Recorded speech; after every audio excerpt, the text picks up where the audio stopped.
Welcome to Conversations Live. For more than a decade, we've brought you the best in books, entertainment, celebrity interviews, and current events. When the movers and shakers of the world have something to say to you, they say it to us first. Here's your host, Cyrus Webb. And welcome back, everyone, to Conversations Live. I'm your host, Cyrus Webb. Glad you all could join us once again. But for our radio audience here in Mississippi at WYAD 94.1 FM and WYADonline.com, we're glad you all could be with us.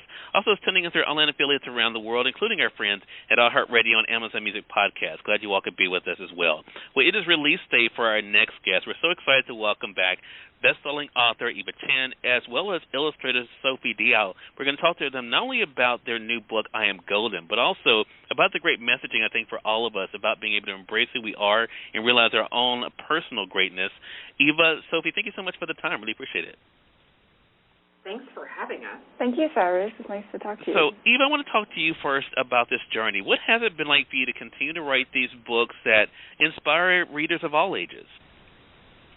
Oh, thank you so much. I mean, this is really like a dream come true for me to be a children's book author, and I cannot believe that this is my 8th one. Like, what? But this book, is pretty personal and special to me. It is pretty much my story, my family story, and a love letter to all people who identify with ever feeling like left out, bullied, othered, and it's about the journey to discovering that your difference is your superpower. Yeah. Such a great point. And to that point, Sophie, you actually mentioned the letter from the illustrator in the book, and I love this, that, I mean, even for yourself, I mean, you know what it was like to be the new kid in school, but also, of course, is being looked at as being different. What has it been like for you to be a part of a book like I Am Golden, where those differences are celebrated? It's been so amazing because since day one, since I read the manuscript, I felt like this was such a personal story and really related so much to May, the character, and even related to the parents in the story now that I'm a little bit older and I can see what my parents might have gone through when they immigrated to the U.S. from China.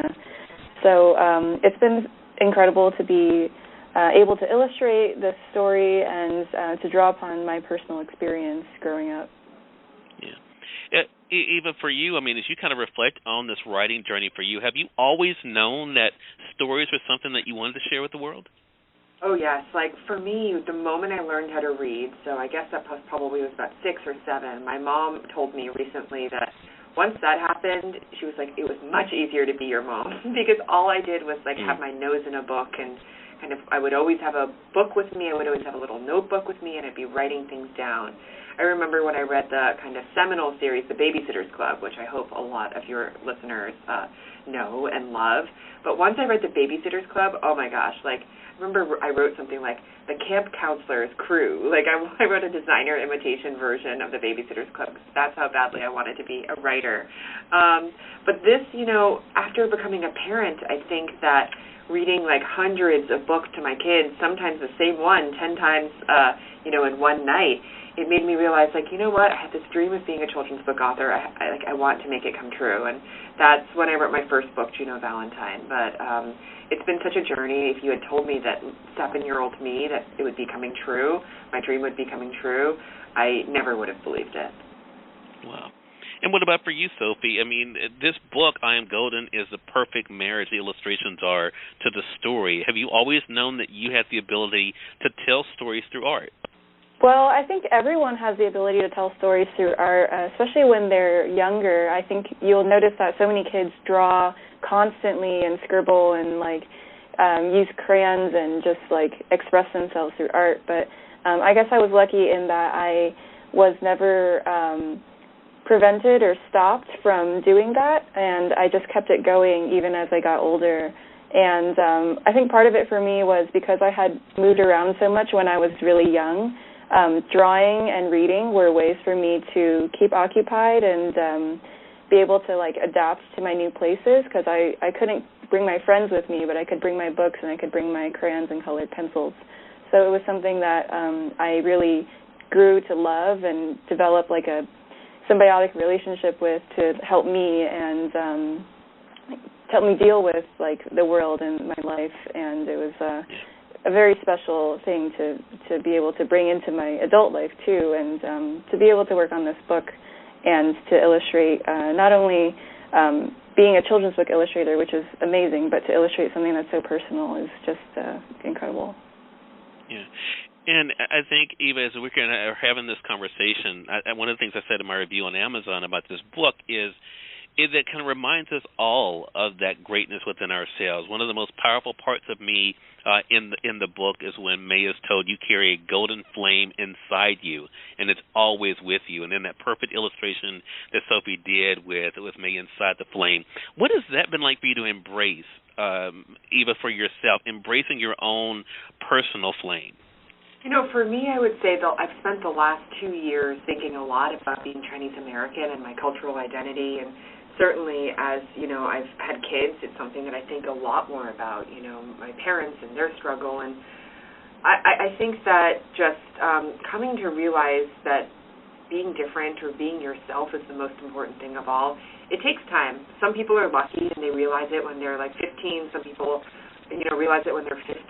You know, it is truly a journey. I know that word is overused, but it really is a journey of self-discovery. And for me, like, settling into that competence of, like, I am who I am. You know, I love children's books. I love Lord of the Rings. You know, I love, like, The Bachelor. There's so many different aspects of me, and it just is who I am who I am. And I think that I feel very lucky to, you know, have embraced all the different aspects of myself. But, of course, you know, in the last 2 years around, you know, coronavirus, and there's been a spike in anti-Asian, like, hate crimes, you know, it's been especially important for me to be proud about who I am, because I want to be a role model to my children and to children and, like, the next generation as well, just for them to know it's like you should be proud of who you are. You have infinite kind of wisdom within you, and the wisdom of your ancestors and your parents and their hopes and dreams. And so it's kind of a big message, but I hope that it's one that this book helps plant the seed for in children. Yeah.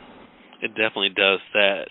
Sophie, I want to ask you about that illustration I mentioned with May inside the flame, because on the opposite page, as our audience will see when they get the book, you have these other kids of different shapes, different sizes, of course, you know, different races, you know, kind of moving forward. What I thought about was so interesting was that's what I think makes this book so powerful, because each one of them, you can even see the confidence even in each one of them. What was that like for you, those two illustrations, Sophie, to be able to illustrate and to show, you know, regardless of what we look like or how others see us, that we have something special that we can share?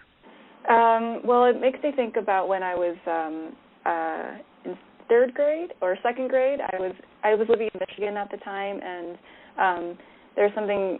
I was the only Chinese kid in my class. I was probably one of only 2 Chinese kids in the whole elementary school.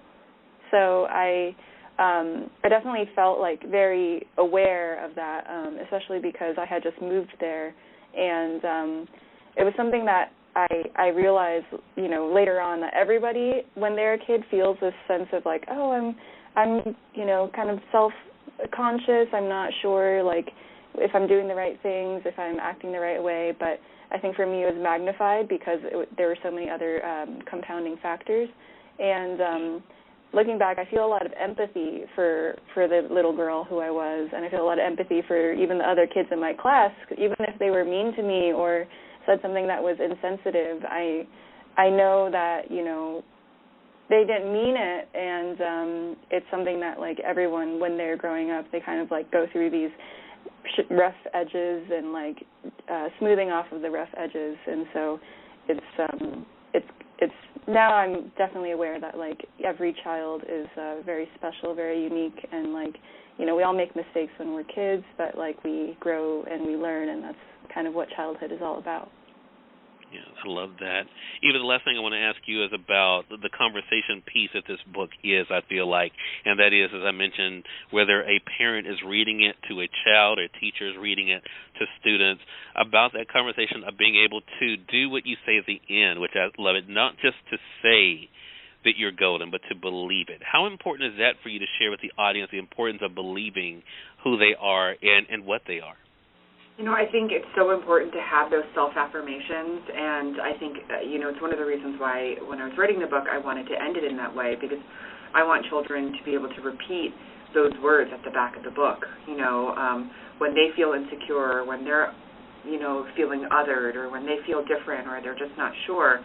If it can be something that's almost like a mantra for children and for parents, and a way also for me growing up, I didn't have a lot of these conversations with my parents. We definitely weren't like, emotionally verbose, I'll put it that way. And so for this book to be a tool for parents to kind of say that to their kids and help them have that affirmation within themselves means so much to me. So I hope that as kids read this and as parents read this, they can read those words together, that I am golden, say it with me, believe it.